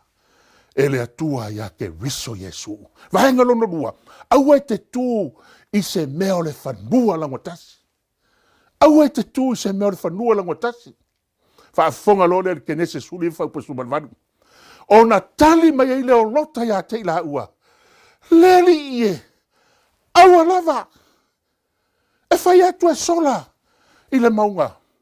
Ai whaafonga le tani anota. Leli, ona tani, leli ie. Aua lava, ai sea, whaafonga le whapasu maniva. Whauta mai, walo whangia la au nai oe. Wa e whaatele ina mai fo ilo walofa. Wa e alofa mai a te au. I lo whaaola mai a te au. O te le la vā sola I le maunga. Ne I maua hau le leanga. I le o woti ai. Se vai foi. E fai atu a ngelua le atua. E sola I le maunga ina ia ola ai. A fai mai le complaina a lota. Lali e aua lava. E le I sola aua mua complain. E le I o le teime sola ai. Aua mua. Pe ale telo tatu. Fai atu, ele fai atu se por kalama, hawa mua complain. Tele I ole au negative. Wa taule aini positive.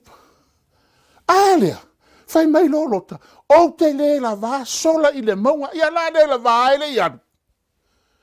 Ele I ole teime anu, ia ua le la va. Ne I maua au le leanga, I lo uoti ai. Ai tele tangata whapena I tole Ekalesia complain pe olota. Whaafonga se tātou whaasolo pēr, au palus furu. Whauta mai ea. Whaafonga vai, no wholoa ma whaile tono I angelu.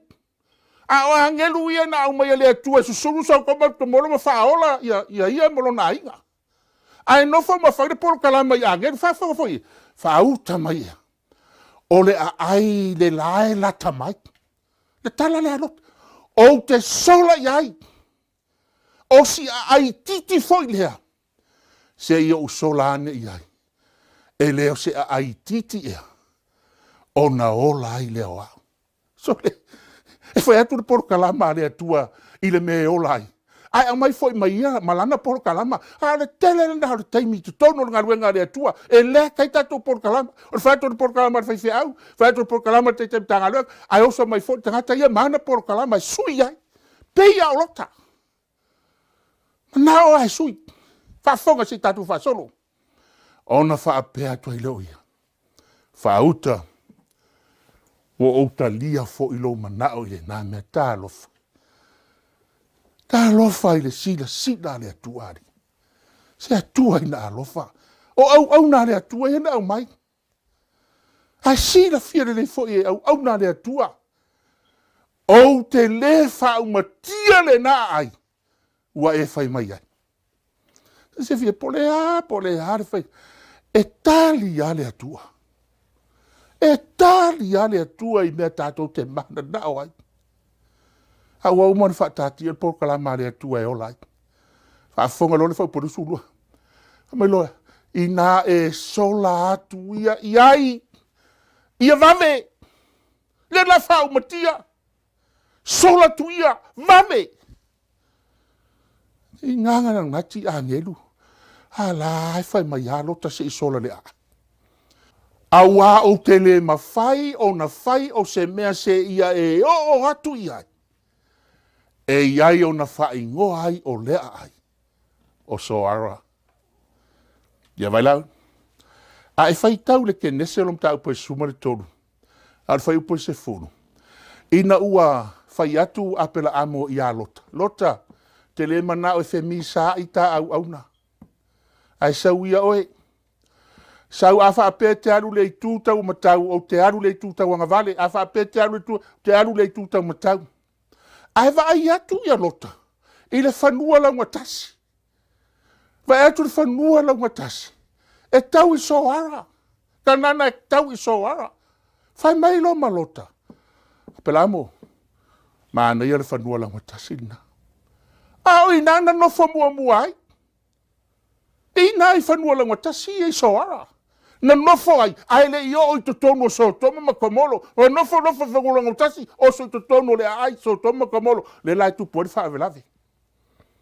Te loe whapena le o langa tātou te olai. O mea ua fia le atua, tātou te manuia ai whai.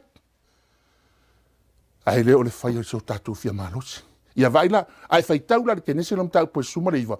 Na I ule na nofo le whangola utasi so ara. Toi aru le maunga. Toi aru le maunga ia rota. Le lana tu poe le whaavelavi. E wha maoni le atua. Wha mai le atua. A e sola, a wa te paitua. A e sola, a wa te tūri mea whangola utasi. Na alu la whanua lango tasi. Toi sola, toi alu le maunga no foa. Ai whaafonga la tātou, whaasolo pēr no tātou teimi. A o le ala se awala tātou te sao ai, mai le whanua lango tasi. O le whasidi lea. Le ala se awala, si sila le awala le atua.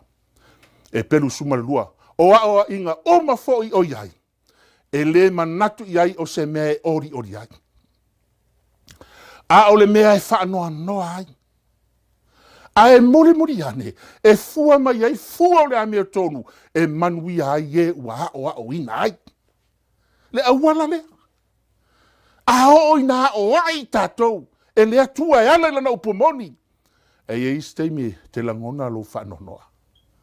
A whamera whionga lea tua, e muri ane, e fua mai ai, fua o le amea tonu, langa o le whionga lea tua usoe, le whionga lea tua. Whai mai e au ngai o ai e whaatonu ai e whaapoto ai. Le amea tonu le atua. Ai sea, na ia SAUNIGA ai tangata o le atua. Mō ngā luenga le lei o malava. A o lai nā o ai. A o ai tātou le whionga le atua. Whai mai o le amea tonu e manui ai. E wā o ina ai. E manui ai e wā o ina ai. A o isi e le fia whaalongo ai. Na ole le manuia mea e o ia. O le mea lea ina wha amalosi ia I lima wanga ngase, tuli vai wa vai. I le malea, ina wha ia o ala lau le lei mo o tō vai, ne I ma pewa le vai o pipiri, ai le lei, wha amalolo ina. Le whautuanga lea, le awala lea tātou te sao mai e whanua lango tasi, ea, wa ai le ala le lei, mo tātou vai, wa ai o vai po whare tonu. A whai o ti ngāo vai. A whai o maua o vai se. Wha mai o le. O puna iwi. Wa iai le fuala au o vai. Wa iai fuala au o punga iwi. E malolosi ai. Ne I ma pevalo vai o pipiri. Ai le lei. Ina ia wha malolo ina. Ia o tōtau sisir file mu matangata. O malava. Tasi le awala tātou te o ese ai. Na sao mai mai whanua lango tasi. Tau sisir file mu malava. Tangata o malava, I le male amio le lei, au noa malea, le ai ase si na te ilole atua, na te ilole li. O lona winga, tau sisi le fide mu, wa ai le fide mu, o le fide mu o le atua. E au mai, e kairinga ai, lau savalinga, ma lau savalinga le fai unga le tau sanga. I le male amio le lei, lona winga, o le fide mu, e o fatasi male amio le lei. Fai mai lea, au noa malea, lua mea, file mu amio le lei. Au no ma le file mu ma le amio le lei.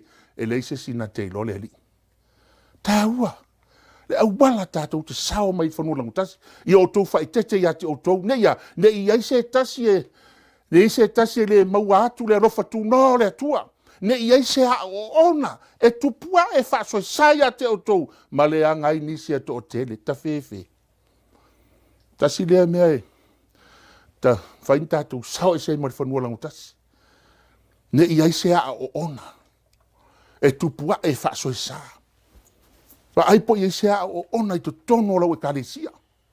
Wa ai ape I se a o ona. Na a matan tau so solo mai la lono foa. Ma la ve ai nisi. Ai whai mai. E le anga ai nisi. Se to I titi foi nisi e le anga le a. I le a. Ai whai mai. Le anga ai nisi e to tele. Tele tangata uto, ese I tua mare lotu, ono le tele o le a o ona.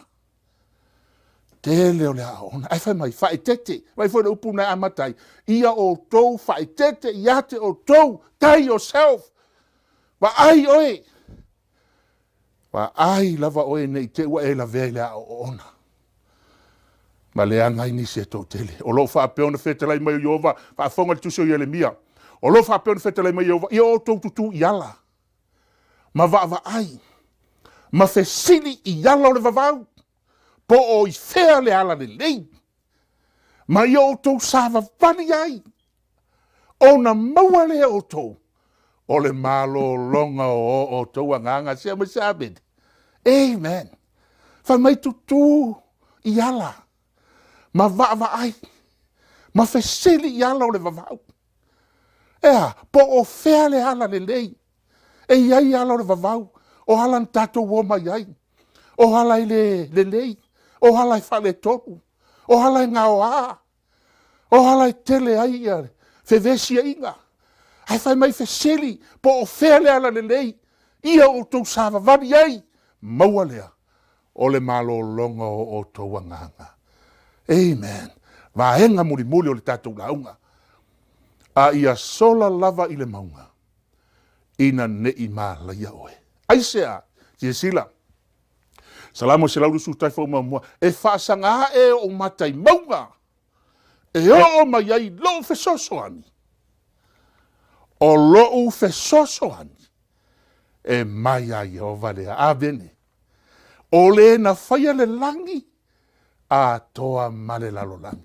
Le taua la le nā. Le aingo le atua. Sola i le maunga. Sola i le maunga. Aisea, le maunga e maua mai ai le fesoasoani.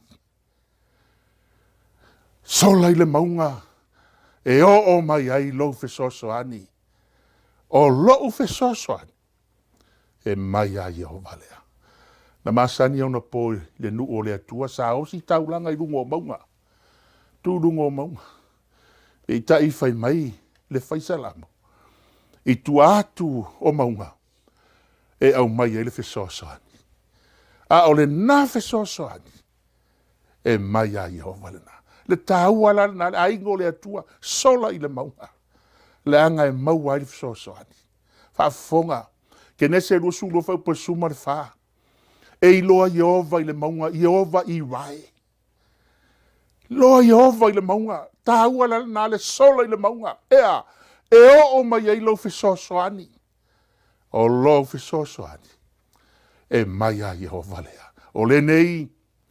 O i tātou foi o lo wavanga vangai e le whaaputongo e mata mai e whaapeo na tō tele. I nā tātou tu e se ia o mea mamafa uma. A o ina sola i le maunga. Sola i le maunga o le atua. Sola i a Yesu e teo lai. O le mana ongo le fionga le atua. A o ina e sola tu ese mea mamafa. Tu ese mea mamafa. A toa mane anga sala. E wha lave ngō fia i tātou. Fautuanga le fionga le atua. A o ina tātou so sola i le maunga. Nei ma leia i tātou. Tu ese mea mamafa. Ma le anga sala e wha lave ngō fia. Aia. A ia tātou tau fetuni ma le ono sai. E le whai ngō fia le sola. E iei teimi tātou te. Wha lave ai. Me ora soifuanga le nei tātou te ai. I lau sola i le maunga i a Iehova. Ai whai mai a e sola. Sola ma le ono sai. Ai sea. E le whai ngō fie. E ngā o a lungo maunga. A ia e sola. Sola le ono sai le ala tanu o yo tātou rumba. Ma ia va ayatu ia Yesu. Ao ina sola. Le mafuanga na fai mai ele fionga le atua. Ao ina e sola i le maunga. Ava ese me mamafa. Tu ese me leanga sala. Aisea ele ma fai ai. Ona eva ai ia Yesu pe a e sola i le maunga o le atua. Ai taua. Ma ia va ayatu ia Yesu. O lena te taitaina. Ma lena te whaatuatoina lo whaatuatua. Le ngai le whaingofia le sola i le maunga. E whaatuatoa. Aho na e sola. Ma e va ai a Yesu. I le whaolatanga wa whai le atua mo oe. o na whaamalosi leo oe ala i le whaatuatua. Na lisi mai lo le ilalo, o mea na o ia Yesu, o le na ono sa i sa taulo. Na whaatau waa le maa. Ona oli sa tu i ona lunga, wa nofo i le tu tau matau, o le nofo a li i o le atua. Le awala na le mana o le atua, tātou te savania nei, a o le awhai o le ne tausanga. Wa ai, i a Yesu. Sola i le maunga. Le ato le maunga o le atua. Ea, sola ina ia tātou wolai. Ai hola le ame o tonu le whatua tua. I le malea, atu umoli e le fia lavalo u loto i ateia. A o i tātou, e le ni e tu umoli le malaia. Ai whatua tua, e hola i le anganga. Sola ia Yesu. Sola i le maunga. Ai sea e loa, Yehova i le maunga, Yehova i rae. E o mai ai lo fe soani. Fe soani e mai a Yehova lea. Sola i le whatua tua ia Yesu. E te olai. Ina sola ia. E te olai. Escape for thy life. I le suafo Yesu. Amen. O lau whai ua le tatalo. Lo mātou ta mapa i ai. Langona i le nei tu aso. Ia le oli ma le fia e ala i laua fionga. Na mātou whaalongolongo ai. Mātou tatalo le i le nei tai au.